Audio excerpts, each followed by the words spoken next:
अस्सलामुअलैकुम दोस्तों और साथियों, उम्मीद है आप लोग खैरियत से होंगे। सबसे पहले हम बात करते हैं कि अगर आप में से कोई भी ये जानना चाहता है कि आप में या आपकी फैमिली के किसी भी मेंबर में कि जो टीबी के जरासीम हैं वो छुपे तो नहीं बैठे हैं, तो उसका एक सादा सा टेस्ट है जिसको हम कहते हैं पीपीडी, प्यूरेटिव प्रोटीन डेरिवेटिव, और इसको स्किन टेस्ट भी कहते हैं, इसको मॉन्टॉक्स टेस्ट भी कहते हैं। ये टीबी का वो टेस्ट है जिसकी मदद से ये बताया जा सकता है कि किसी भी वक्त कभी भी ज़िंदगी में आपके अंदर जो टीबी के जरासीम हैं, जिनको हम माइकोबैक्टीरियम ट्यूबरकुलोसिस कहते हैं, ये एक बैक्टीरिया होता है, तो वो तो नहीं गए और जाके बैठ तो नहीं गए हैं चुप करके बैठने से क्या मुराद है कि जब टीबी के जरासीम एक दफ़ा इंसान के अंदर चले जाएं और वहाँ पे खामोशी से जाके बैठ जाएं, ना अपने आप को तकसीम करें, ना आप में अलामात करें, ना आप में बीमारी करें, तो इसको हम कहते हैं लेटेंट ट्यूबरकुलोसिस, यानी छुपी हुई टीबी। अब इसको मालूम करने के लिए जो स्किन का टेस्ट किया जाता है उसमें एक छोटा सा महलूल होता है जिसको हम पीपीडी कहते हैं, वो आपकी जिल्द के अंदर डाला जाता है एक छोटी सी नीडल की मदद से, एक छोटी सी सुई की मदद से, और 2 और 3 दिन के बाद यानी 48 और 72 आवर्स के बाद देखा जाता है कि वहाँ पे कितना ज़्यादा सुर्ख रंग का निशान या धब्बा पड़ गया है। वो जितना बड़ा होता है उसी हवाले से हम ये फैसला करते हैं कि आपके अंदर जो है टीबी के जरासीम मौजूद हैं। या बहुत सारे दोस्त ये सवाल उठा सकते हैं कि जिन लोगों को वैक्सीन लगी होती है टीबी की, जो फिरकी वाला टीका भी हम कहते हैं, अक्सर बचपन में लोगों को लगता है, हमेशा ये लगता रहा है, तो उसको हम कहते हैं BCG vaccine, bacillus Calmette Guerin vaccine. तो उसमें भी तो पीपीडी पॉजिटिव आ सकता है, उसमें भी तो ये टेस्ट पॉजिटिव आएगा। तो कैसे पता चलेगा कि किसी को जो टीबी के जरासीम हैं वो इन वजह से पॉजिटिव आया है या किसी को जो वैक्सीन लगी थी उस वजह से पॉजिटिव आया? तो उसके लिए खून का टेस्ट होता है जिसको हम कहते हैं इग्रा टेस्ट, IGR है, इंटरफेरोन गैमा रिलीज एसे टेस्ट। इसमें खून का टेस्ट लिया जाता है और अगर ये मुस्बत आ जाए तो इसका ये मतलब होता है कि आपको वैक्सीन की वजह से नहीं पॉजिटिव आया आपको पीपीडी, बल्कि आपको ये जो पीपीडी पॉजिटिव आया है ये आपके जिस्म के अंदर या आपके किसी प्यारे के जिस्म के अंदर टीबी के जरासीम सोई हुई हालत में, स्लीपिंग स्टेट में लेटे हुए हैं और वो मौजूद हैं। तो ये जो IGRA टेस्ट है ये लेबॉर्ट्री में होता है, ये थोड़ा महंगा टेस्ट होता है लेकिन ये बहुत अच्छा है जो आपको इस फ़र्क के बारे में बता सकता है। लेकिन जहन में रखें, ये दोनों टेस्ट ये तो बता देंगे कि आपके जिस्म के अंदर जरासीम हैं, रहे हैं, लेकिन ये नहीं बता सकते कि वो एक्टिव हैं या सोए हुए हैं। उसके लिए हमें 2 मज़ीद ऐसे टेस्ट करने पड़ते हैं जिसकी वजह से हमें पता चलता है कि आपके जिस्म में ये जो जरासीम है ये इस वक्त भी बीमारी कर रहे हैं, एक्टिव हैं, और दूसरों को भी ये बीमारी फैल सकती है। उसके लिए एक तो हम एक्सरे करते हैं चेस्ट का,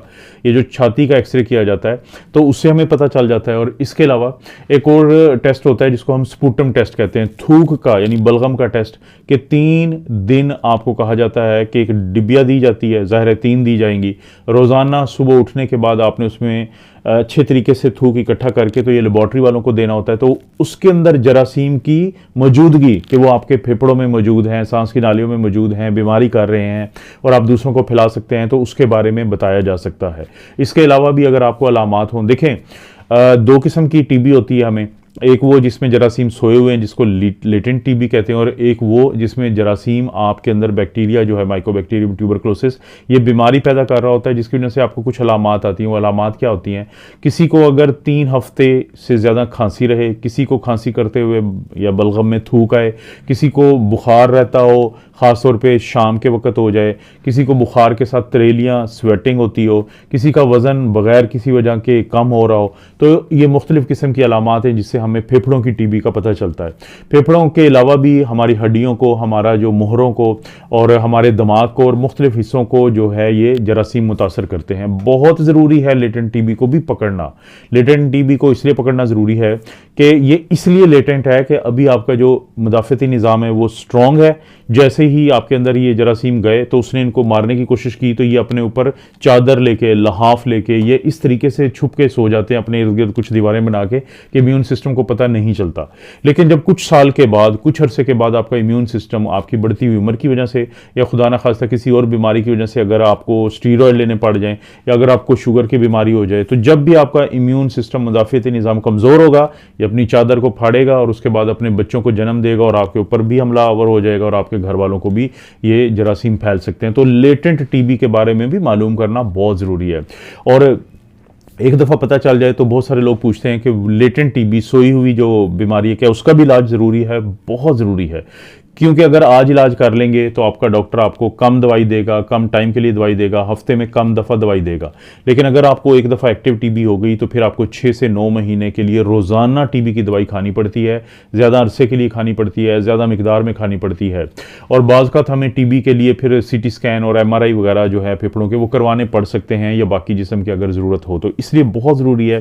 कि आप इन टेस्टों की अहमियत को समझें। किन लोगों को टीबी हो जाती है? देखें, पाकिस्तान बदकिस्मती से उन मुल्कों में शामिल है कि जहाँ पे टीबी बहुत ज़्यादा है, इसको हम प्रेवलेंस कहते हैं, कि हर वक्त टीबी मौजूद होती है। उसके अलावा अगर आपके घर में किसी को टीबी हुई थी ज़िंदगी में कभी भी, तो हो सकता है आप या आपके बच्चे या आप खुद बचपन में टीबी के जरासीम से एक्सपोज हुए हों, वो जाके आपके अंदर बैठ गए हों, वो इंतज़ार कर रहे हों काफ़ी अरसे तक, यानी हो सकता है वो 40 साल तक इंतज़ार करें उस माहौल का कि जब उनको दोबारा मौका मिले। तो इन लोगों में ज़्यादा होता है। या वो लोग जो किसी ऐसे हॉस्पिटल में, ऐसी जगह पे काम करते रहे हों कि जहाँ पे टीबी में मुब्तला लोग ज़्यादा होते हैं, वो लोग जो इंजेक्शंस वगैरह लगाते हैं जो नशे के, तो उन लोगों में टीबी ज़्यादा होते हैं। वो लोग जो स्टीरॉयड लेते हैं, शुगर के मरीज़ होते हैं, जिनकी मुदाफ़ती निज़ाम कमज़ोर हो जाता है। और इसी तरह से बाज़ औक़ात जो जिनको ट्रांसप्लांट,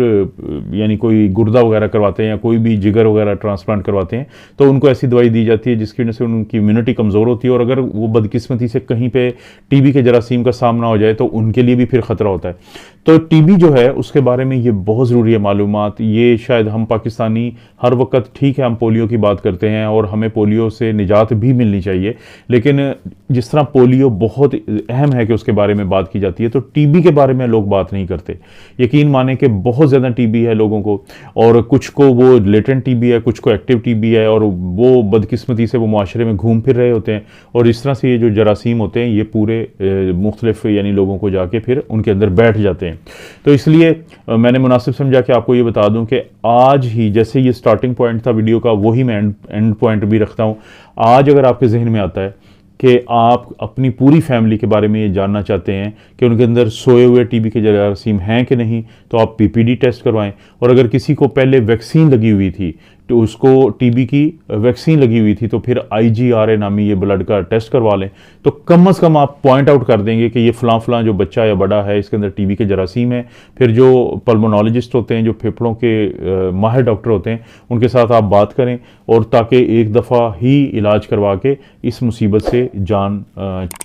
छुड़वाई जा सके। आपको पता है दोस्तों, इस चैनल पे इस तरह की वीडियोस मिलती रहती हैं। वीडियो को लाइक करें, चैनल को सब्सक्राइब करें। कोई भी वीडियो अच्छी लगती है तो दोस्तों रिश्तेदारों से शेयर करने के लिए नीचे शेयर का ऑप्शन है, उसको ज़रूर इस्तेमाल करें। आप अपना और अपनी फैमिली का ख्याल रखें। अल्लाह ताला आपको और आपकी फैमिली को हर किस्म की बुराई, बीमारी और आजमाइश से महफूज रखे।